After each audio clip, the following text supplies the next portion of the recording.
the Rise Up See Red podcast, all about the Arizona Cardinals and the NFL, featuring insider and outsider perspectives. Enjoy the best hour of Cardinals talk on the web. Now here are your hosts, Jess Root and Seth Cox.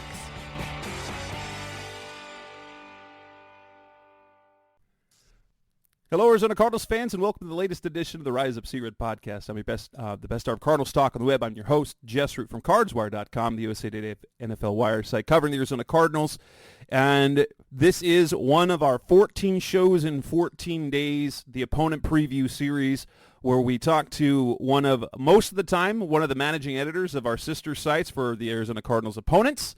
And in this case, we are in the NFC East for a team that was a longtime rival, but they never thought much of us when we were in the NFC East because the Cardinals were terrible. KD Drummond from Cowboys Wire. KD back on the show, in fact, after it's been a couple years, but we seem to play each other kind of regular. KD, welcome to the show. How you been? I'm good, Jess. How are you, my man? Oh, it's great to have you back. I always enjoy that. Let's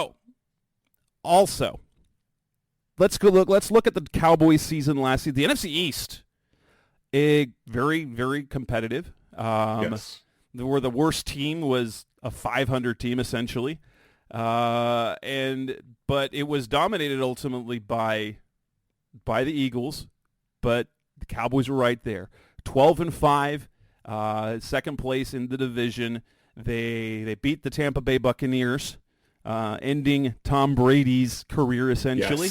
Yes. And then go on to lose to Brock Purdy and the 49ers in the divisional round. Brock Purdy managed to beat everyone except the Eagles, who tore his elbow up. So Tell me about last season. Did it meet or exceed expectations, or did they fall short? I think in general, you have to look at it as meeting expectations.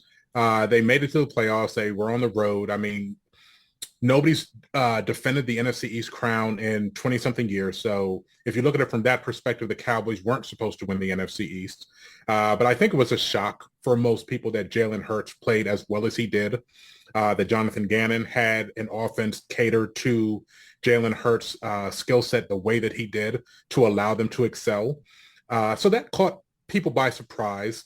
But it feels like unfinished business simply because of the fact that the Eagles defeated Cooper Rush. The Cowboys defeated Gardner Minshew. And we never got a chance to see what happens when Dak Prescott and Jalen Hurts meet up on the big stage, with Hurts being the actual competitive quarterback. Because in the past, I mean, the Cowboys have owned the Eagles for the last several years. But seeing this new and improved Eagles team, we never got the chance to make that statement. And we kind of got embarrassed in San Francisco. No shame in losing to that defense, having that defense shut you down. And we can talk, get more in depth about the reasons that the Cowboys fell short after they absolutely throttled the Tampa Bay Buccaneers a week earlier. But yeah, all in all, I would say that making it to the divisional round was probably the ceiling for the offense. The defense could have taken them all the way if the cards had fallen a little bit differently. But they faced, honestly, a defense that was just as good as Dallas's was, and they just weren't able to get over the hump on offense. They just didn't have enough weapons. Now, for all of the awards that Brock Purdy has about arm strength and so on and so forth, that Kyle Shanahan system is just phenomenal. It is, as you know very well. Yes. It's very, very, very quarterback friendly, and he did enough in that game. I mean, we held him to 19 points. It's not like we had a bad defensive effort. Right. And when your offense isn't doing anything to hold an opponent to 19 points, you know that you're pretty proud of that. But yeah, our offense just didn't have the weapons that were necessary to win that game. We lost Tony Pollard before halftime, no wide receivers. And when you're playing a D'Amico Ryans defense, you kind of get exposed. That's kind of what the 49ers do. They figure out how to expose your weakness. And for the Cowboys, it was that Dak Prescott did not have many weapons to go to. And he panicked, made a couple bad decisions. One that was crucial that pretty much lost them the game before halftime. And then one later in the game when they were trying to come back, that was a dropped interception or, a turnover-worthy play, as they call it. But yeah, he didn't play a good game, and we got burned by it. And now they're back to the drawing board, seeing what they can do in 2023. How do Cowboys fans still feel about Dak Prescott? we see that. I know, like, my son describes him as Black Kirk Cousins. That's harmful. that is very harmful. He is a much better quarterback than Kirk Cousins is. I would agree. I'm anti Kirk Cousins. He's improved over the last couple of years where he's not as bad as I make him out to be. I still maintain the jokes because that's just how I'm built. But I call him Kurt Grossman because he's Rex Grossman to me. But the last couple of years he has definitely improved. But I just don't see him as a quarterback. I mean, Kirk doesn't perform under the spotlight, the night games and the prime time, right, whenever they're featured, those sorts of things. It's a long laundry list of reasons why I don't think he's one of the upper echelon quarterbacks in the league. Dak Prescott, I think, has proven on a big stage enough that he is capable of being that guy. He's not a top 4 or 5 quarterback, but he's certainly in the group of quarterbacks that rotate between 6 and 12. And any given year, you're going to have a different group of those people. I mean, you live it. I love how you say that because, almost like your top 2 or 3 are set, and then everyone after that, it just is a mishmash of who's performing better that year. I love that you said that. I don't hear it a whole lot, especially the offseason where people's like, they're all kind of the same, depending on the year. Right. Dak Prescott threw 15 interceptions in 12 games last year. Oh, sorry, my headset is dying. Sorry, I heard an announcement. I thought I was in school or something. Somebody over the intercom was telling me that my battery's dying. But Dak Prescott threw 15 interceptions in 12 games last year, plus what he did against San Francisco in the playoffs. And honestly, that puts him at the bottom of the list based on last year's results. But he is certainly capable of being that guy. We see it when you look at quarterbacks from the perspective of taking away. I know it's blasphemy to a lot of fans to take away turnovers, but it's such a small percentage of every play that the quarterback makes. It's like sacks with defensive ends. Sacks are the ones that get on ESPN. They make the highlights. They get, they make the rounds on social media, but it's such a small percentage of whether or not a defensive end is good. You can get pressures, you can do run stops, you can do all of those sorts of things that they don't get the accolades for. Quarterbacks and interceptions are pretty much the same way. You remember the interceptions, but it's only 3% of the throws they made. And Dak Prescott is really good on every other throw that he makes. He cleared the field when it came to accuracy when throwing to open receivers. And that sounds funny, but that basically puts it in a nutshell. The Cowboys don't have receivers that get open aside from CeeDee Lamb. Yeah. But whenever somebody was open, Dak Prescott lapped the field of NFL quarterbacks as far as accuracy to the open guys, finding the open guys, delivering the ball on time and things of that sort. So we've seen him do it. He just has to minimize those turnovers. And I think he's right back up there into a top 7 or 8 discussion again. Okay, before we move on to the offseason, just this question. Prime Tony Romo or prime Dak Prescott? Don't do this to me, man. You're tugging on my heartstrings, man. I love Tony Romo. He was given for me. Tony was given teams that needed Peyton Manning, and he wasn't quite Peyton. Yes, he was just short of that. Like he was that good, but then he did a few, just things you're like, oh crap. And because he's not Peyton Manning, that team was not built to succeed without that. Yeah, I think honestly, it's a wash to me. I think they are so similar in they both have clear shortcomings and they both have ceilings that if you put the right team around them and you get the right circumstances, they absolutely can win you a championship. And I think that's what you get out of that tier 2 quarterback, the guys that aren't consistently looked at as, oh, this guy is a surefire Hall of Famer. I think that's the ceiling of what you're going to get. If you don't have the great supporting cast around them, they're probably going to get you to wild card or divisional round. And if you get the perfect mix of talent around them, they are more than capable of winning that big game, performing in the clutch, and doing everything that you ask of them. Coming up next on the Rise Up Series podcast, Mr. Cardinals talk on the web. Let's move to the offseason, free agency, and the draft. What do the Cowboys do there? What's coming up next on Rise Up Series? We're back on the Rise Up Series podcast, Best Our Cardinals talk on the web.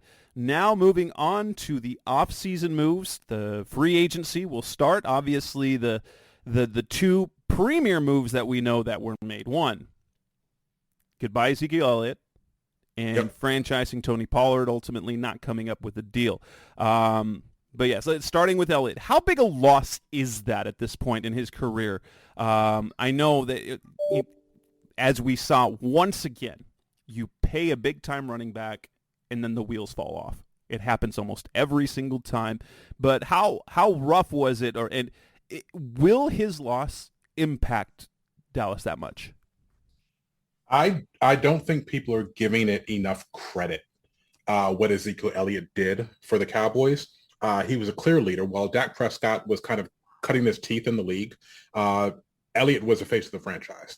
And he's still well revered as that leader. I mean, Dak Prescott obviously has incredible intangibles as far as a leader, but 1B to his 1A was Ezekiel Elliott when it came to the offense. And I think that's going to be missed. I think having that leader is going to be missed. And plus, I mean, the guy scores touchdowns. He was a short yardage monster. And Tony Pollard is somebody that, for all of his accolades and for all of his talents, he's never been a bell cow back. He was never a lead rusher while he was at Memphis. He played, he split out wide more often than he was in the backfield while he was at Memphis. He didn't carry a full load while he was in high school. So the expectation that he is going to be able to move up from the 200 plus carries that he had last year and absorb the majority of Elliott's 230 carries, I think that's a pipe dream for fans that think it's going to be that way. And so the Cowboys didn't go out and get another star running back. They are starting to look at it as a committee type of situation. And you're going to have a mixture of either Malik Davis, who's a UDFA, Rico Dowdle, who's a UDFA, Deuce Vaughn, who was a 6th-round pick. And they signed Ronald Jones in the offseason. I don't even think Ronald Jones is going to make the 53-man roster personally. I mean, he's a name, but what has he done in the last couple of years when given the opportunity? Not much. So I think they're going to miss Elliott just because of the amount of workload he can do, and they don't have right now a proven short yardage back. Now, they do have a North Dakota State UDFA fullback, Hunter Luepke, and I would probably look for him to be that pet cat. Nobody sees him coming, but he could get 3 to 4 carries a game and become like a cult hero because he's going to get those short yardage opportunities. I don't see anybody else on the roster that can get that, because you certainly don't want to waste Tony Pollard having him run up the gut and, while there's 8 men in the box and doing those sorts of things. So it'll be interesting how that plays out. Other losses, Connor McGovern, Noah Brown, Luke Gifford, were any of those, is McGovern's loss any real impact? The other guys, I'll be honest, Noah Brown and Luke Gifford are not names I recognize. So if that says much. No, it does says a lot, because Noah Brown was our second wide receiver last year. So that circles back to my point about the difficulties that Dak Prescott had. Michael Gallup was a shell of himself last season. He was coming off of the ACL. He probably rushed back. So they really didn't have a complement to CeeDee Lamb on the outside, and Noah Brown took up a lot of that slack. And he had very infamous balls off of his hand, off of his chest interception. The pick 6 loss to Jacksonville in overtime was because the ball hit Noah Brown in the chest and he fumbled it and it popped up in the air and they picked it off and ran it back for a touchdown in overtime. Yeah. Like, that goes on Dak Prescott's ledger, but that's absolutely the wide receiver's fault. So from that perspective, I'm not going to miss Noah Brown. He did his job. He was a blocking wide receiver who was thrust into a bigger role because of a lack of competition. But he's not a huge loss. He was replaced by Brandon Cooks, and I know you want to talk about additions in a little bit. But Connor McGovern, he was serviceable. He wasn't very strong. He never really got the requisite strength to be that left guard that you're looking for. But he was kind of forced into the situation because we lost Tyron Smith early in, right before the season, and we had to shift the rookie Tyler Smith out to left tackle. So Connor McGovern filled in. He wasn't anticipated to start. And so he played, but not a big loss. I don't think the Cowboys had really any major losses aside from Ezekiel Elliott in the offseason. Dalton Schultz ends up with Houston. Yep. But the big name additions, Stephon Gilmore, Brandon Cooks. Yep. How impactful are those guys going to be? Obviously, Cooks, who is, when he's engaged, really good. Yeah. Will he stay engaged with the Cowboys, do you think? At least, I would guess that probably at least year one. Right. So when you look at Brandon Cooks, and I'm glad you said year one, because when you look at Brandon Cooks and you look at all of the stops that he made, year one, Brandon Cook always seems to make a splash. He was phenomenal in the second year with the Saints once he got his feet wet under him, 1,100 yards. First year with the Patriots, he had over 1,000 yards. First year with the Rams, he had 1,200 yards. First year with Houston, he had over 1,100 yards. So you would anticipate that if he has anything left in the tank, he is definitely going to do that for the Cowboys. You can't blame somebody for being disinterested with what happened the last 2 years in Houston. And he still performed in year two in Houston. But last year, everybody knew that they were a tanking team. Lovie Smith obviously wrecked their plans. Shout out to Lovie. I love the fact that he just said, screw everybody and we're going to win this last game. I don't care about the number one pick because I'm not going to be here to reap the benefits. But I think that's the easy way to explain what happened to him last year in Houston. But there is a chance that he's washed, that, he doesn't have the same speed. I mean, 9 years in the league for a burner, speed is probably the first thing to go for most people. So there's a consideration that he isn't going to be what the Cowboys hope for him to be. There's always a risk. Same way with Stephon Gilmore. He bounced back with Indianapolis last year and had, a remarkable season for a future Hall of Famer. What if that was his last hurrah? And the Cowboys have all these plans to have him be the complement to Trevon Diggs on the outside, and he's washed. So I think they made smart decisions in not going big in free agency and finding guys that they could sign for good money, but no guaranteed money. I think that was very big for the Cowboys. They don't like paying guaranteed money to other people's players. They reserve guaranteed money for their own guys. That's just how they operate. But they've got guys for low value, low pedigree draft picks who have the potential and have a proven track record to be stars. And let's see if it works out. And if not, then they punt on both of those guys and they move away from them after one season and on to the next batch. NFL draft, obviously they go being as successful as they were in 2022. They have late picks in each round. Their first selection, a guy that I thought is low-key pretty good, Mazi Smith out of Michigan, defensive tackle, and then followed up with tight end out of Michigan, another Michigan guy, Luke Schoonmaker, basically giving you another big interior guy and Dalton Schultz replacement, right? Yep. I love the Mazi Smith pick, not too enamored with Schoonmaker. I know everybody said deep tight end draft. The guy that you're getting, the number 5 tight end, would have been the number 2 tight end in the previous year or next year or whatever the case may be. It's still the number 5 tight end. I don't have much expectations for him.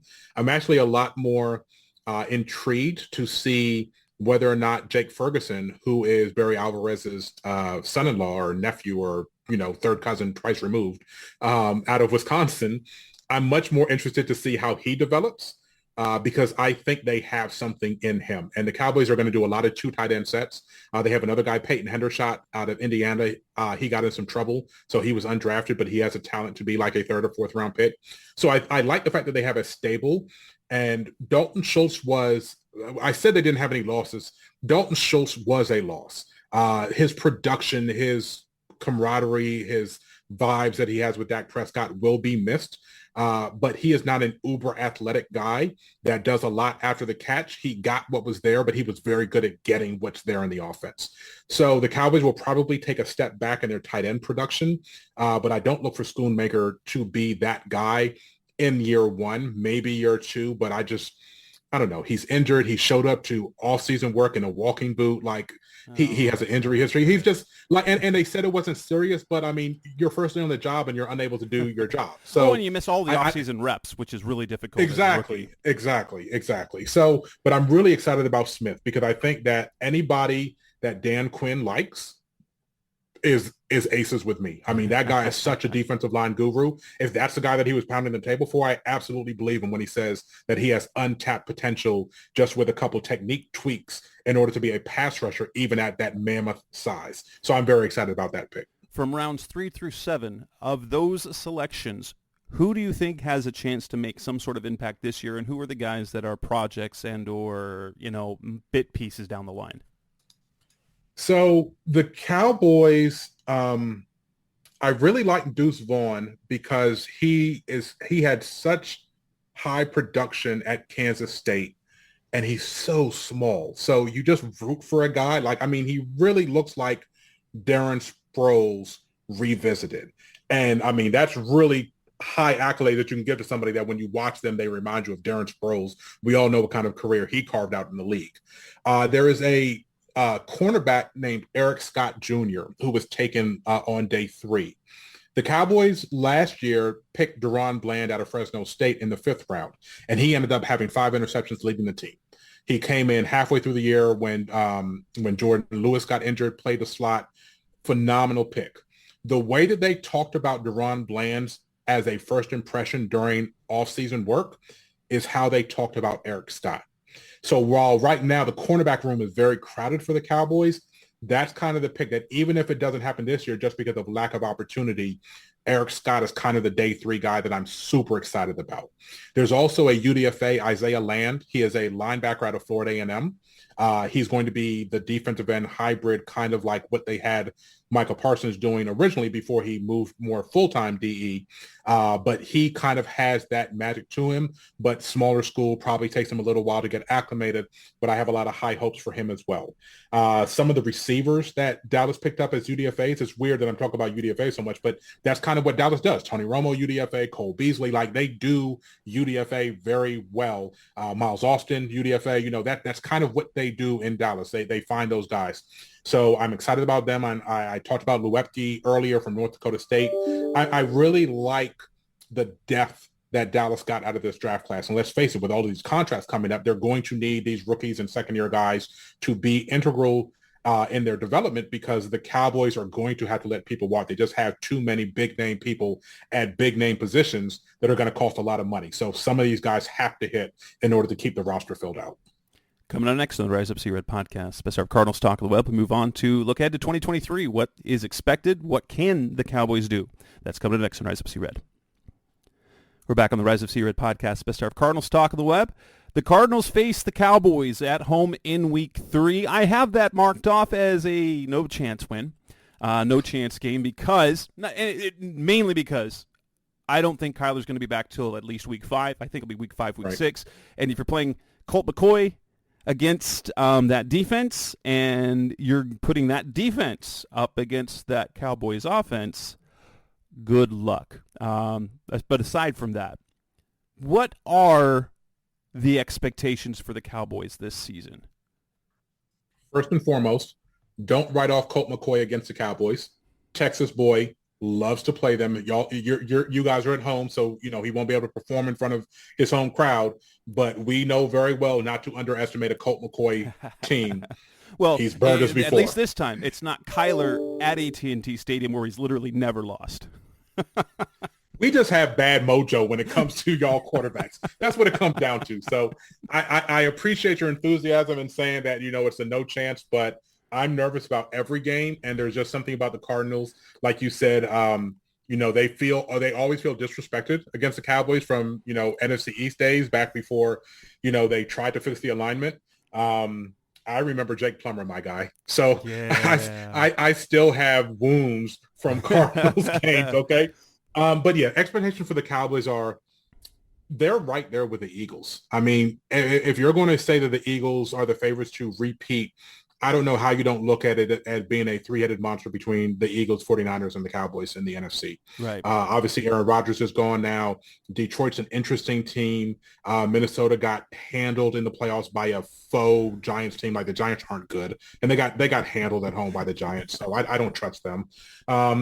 There's always going to be one or two surprise teams in the division, in the conference. That's what makes it fun, that you just have a team that you didn't expect to be there that gives everybody fits. I think the Cowboys it's 1A, B, and C between all of them. And if the Purdy magic wears off, then it's probably just whoever wins the NFC East is going to be the favorite. And again, the Cowboys have owned the Eagles. So it's really hard to say that the Eagles are anywhere, far and above. I think the Eagles had a great draft. I think they had a great draft last year, but those guys didn't really perform in year one. They didn't get a lot of reps. What's the big boy's name? Jordan Davis and Nakobe Dean and those guys. So I think they're going to be much improved in year two, and we're going to have to look out for that, that sophomore class. But they will be playing with the new defensive coordinator, which is going to be interesting to see how that changed. Yep. new offensive coordinator, new defensive coordinator. So it's because the Shane Steichen went to the Colts. And you guys got Gannon. So yeah, there could be a lot of turmoil or, bumps in the road for the Eagles. And if the Cowboys jump out there, the beginning of the schedule, I mean, they have Aaron Rodgers on there, but those first 4 games all seem winnable to start off 4-0 before they get into the meat of the schedule where they got the 49ers and the Chargers, and then they get a bye week. And then, it's not a blockbuster schedule until you get to the tail end of the season. Until you never know what happens. But yeah, Buffalo in December, Miami in December, Detroit, ended Washington. That's on the heels of the Eagles game. I could see the Cowboys doing 12 wins again for the 3rd year in a row. 14 feels like a stretch, but if that they would be kind of like through, their regular season ceiling if everything went their way. Exactly. 14 is the ceiling for me. I mean, there's going to be losses in there, but I don't see them winning less than 10. I don't see any, even with injuries, 10-7 is a floor for this team. There's just too much talent. I mean, we haven't even discussed Michael Parsons yet, so there's just too much talent on that team to win less than 10 games. But yeah, 14 is the ceiling. And honestly, I'll pencil them in at a game. They have the ceiling to win a Super Bowl. So I can say they could be champions but you really don't see a scenario in where they don't make the postseason. That would be a very big disappointment, and they'd be cleaning shop. It would be Mike McCarthy. If they don't make the playoffs, Mike McCarthy is absolutely out the door. They're going to give the job to Dan Quinn and figure out a new offense. That's just all there is to it. They fired Kellen Moore. I mean, they mutually parted ways. I'm doing air quotes for those listening. They fired Kellen Moore. He's in San Diego now, or Los Angeles, with the Chargers. And it's Mike McCarthy's team. He's going to be calling the plays. He's designing the offense with Brian Schottenheimer, your old friend from Seattle days. So it'll be very interesting to see what tweaks they make. But they absolutely are playoff bound unless catastrophe happens. So I usually end the show kind of asking how Cowboys fans view the game against the Cardinals. It sounds like, at least those who pay attention some, while it looks on paper like a game they should win handily, there's always just a touch of worry. Always. I wouldn't put the Cardinals, I definitely chalked them up as a win, but I didn't put the Cardinals in the category of the Carolina Panthers where I say they should put up, that might be their first 50 burger of the season. That Cardinals defense though, let me tell you, and you know him, the best defensive lineman that they have is Carlos Watkins. Yeah, that's our guy. I know. But he's a nice player. He's a nice player. There's no way he should be your best defensive lineman. Right. Yeah, y'all are dealing with a lot of turnover. I mean, obviously Watt retired. No more Chandler. Those days are gone, and tough times in the desert, man. I'm sorry, but I still can't bring myself to just say that's going to be right. The 30-point win on the road. Like I will be heartbroken if we don't beat Carolina by 30. If we escape from Arizona, I'm not betting an eyelid because that's just one of those. It's just one of those games. It's a rivalry game. Yeah. I mean, regardless of whether Cowboys fans feel it, I know that the Cardinals get up for the Cowboys, so I'm just expecting it to be, a closer game than a lot of people, and definitely what Vegas is going to set the line at. Yeah. So I do. In fairness, like you talk about Colt McCoy, I think the Cardinals sneak their one win with him playing against the Giants, and because it's home in week 2, home opener, so there'll be a little bit extra juice in the building. Yep. And that'll be and the fact that the Giants, I think, got as good as they could possibly be last year. They're frauds. Dable Absolute frauds. Got everything out of them they could have. So if you want to get me on a rant, ask me how I feel about Daboll not going to get him a real quarterback. I was like, you created magic out of thin air with Daniel Jones. Walk away and go get you a real quarterback. But they gave him $40 million. So more power to them. Thank you. We appreciate it. So, yeah, I'd love to see the Cardinals beat them in week 2. Please do that. Yeah, but I think Kyler comes back about week 6. But I do, honestly, I think that the Cardinals are going to exceed their win total. I think 6-ish wins is going to be kind of the sweet spot because he's going to come back. relatively early. And with Kyler, that offense is nice. It's not right. It's like crazy, but it's nice. And the Right. I think late by the mid-season, this undermanned defense will be coached up to be scrappy, competitive with Gannon. And so let me ask you this question. What is the thought in Arizona about Gannon? Because Philly wasn't sad to see him go. Like, Philly fans were not upset that he walked. I love him. Okay. I love the mentality he's brought. He's brought a new vibe. His intensity is like Jim Harbaugh, but he's not an a-hole. Like Jim Harbaugh's bit grows very weary to play because he's very annoying at it. But Gannon has that same competitive intensity with everything's a competition, and he's got a compassionate side to the players where he's really trying to cater to the players. And I think Kyler as competitive as Kyler is, I think that connection is there because he makes he makes everything competitive. And so I think they will take an undermanned roster and overachieve a little bit, allowing them to then be players, as much players as they can be, and to be really much more competitive in 2024. I'm excited about that.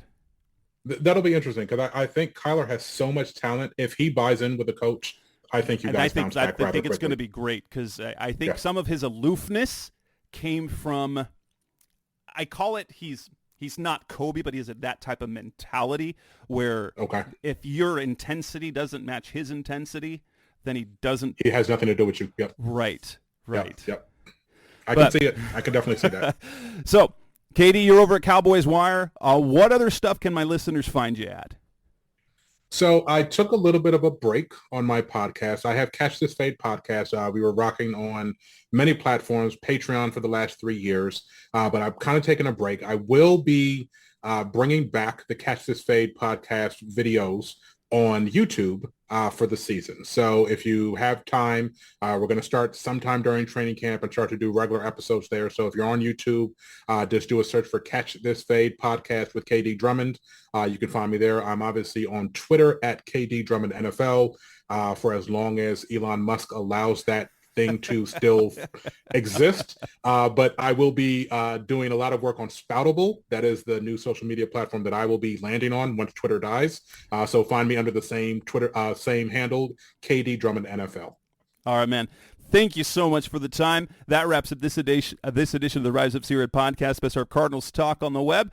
I think we will have 1 or 2 more shows after this one, but we are nearing the end. We'll be back with regular shows very, very soon. KD, thanks for your time. Appreciate it, man. All right, brother. Anytime. Thanks for listening to the latest edition of the Rise Up C-Red podcast. Listen to previous episodes and subscribe to the show on Apple Podcasts, Stitcher Radio, Audioboom, or many other podcast platforms so shows are delivered directly to your mobile device. Please give the show a 5-star rating and always support the sponsors who support the show. We'll be back soon for the best hour of Cardinals talk on the web. Rise up, Red Sea, be Red Sea Red, and of course, Rise up, Sea Red.